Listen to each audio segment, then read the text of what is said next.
Assalomu alaykum azizlar. Sizlar bilan News O'zbek kanali. Yaqinda Amerika Qo'shma Shtatlarida bo'lib o'tgan voqea yuzasidan bugun qisqacha ma'lumot berib o'tmoqchiman. Amerika Qo'shma Shtatlarining Minneapolis, Minnesota shtatida 37 yoshli Rene Nikol Gut nomli ayol ICE xodimi tomonidan otib o'ldirildi. Bu voqea juda katta noroziliklar va namoyishlar keltirib chiqardi. Minneapolisda va boshqa shaharlarda hozirgi vaqtga qadar odamlar tomonidan norozilik namoyishlari o'tkazilmoqda. Ular adolat talab qilishmoqda. Sababi ICE xodimi tomonidan otib o'ldirilgan AQSh fuqarosi bo'lgan o'zi asli Rene Nikol Gut nohaq, ya'ni beayb otib o'ldirilgan deb taxmin qilinmoqda. Bu to'g'risida hozirgi vaqtda surishtiruv va tergov harakatlari olib borilyapti. Xo'sh, endi qisqacha maqsadga o'tadigan bo'lsak, AQShda faoliyat yuritayotgan ICE tashkiloti o'zi nima sababdan o'sha Rene Nikol Gutni otib o'ldirdi?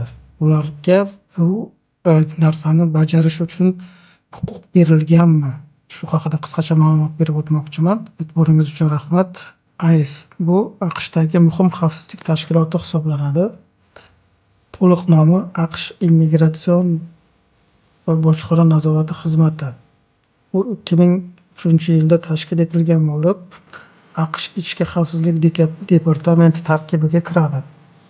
Uning asosiy vazifasi mamlakat xavfsizligini ta'minlash. ICE noqonuniy migratsiyaga qarshi kurashadi. Xalqaro jinoyatchilik, odam savdosi, kontrabanda va moliyaviy firibgarliklarni fosh qiladi.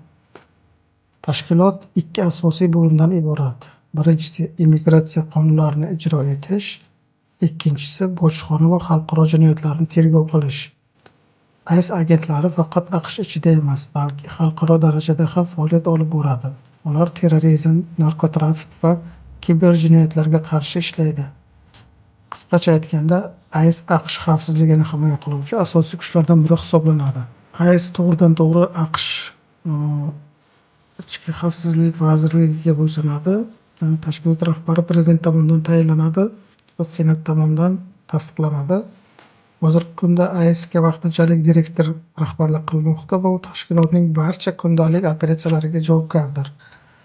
ICE atrofida har doim juda ham ko'p bahslar, muzokaralar bo'lgan. Sababi ayrimlar uni milliy xavfsizlik uchun zarur deb hisoblasa, boshqalar deportatsiya siyosati va usullarini tanqid qiladi. Shunga qaramasdan, ICE bugungi kunda ham AQSh xavfsizlik tizimining muhim bo'g'ini hisoblanadi. Hozir sodir bo'lgan voqealarda ham, ya'ni o'sha 37 yoshli Rene Nikol Gut so'zim oxirida bir qiziq faktni sizlarga aytib o'tmoqchiman.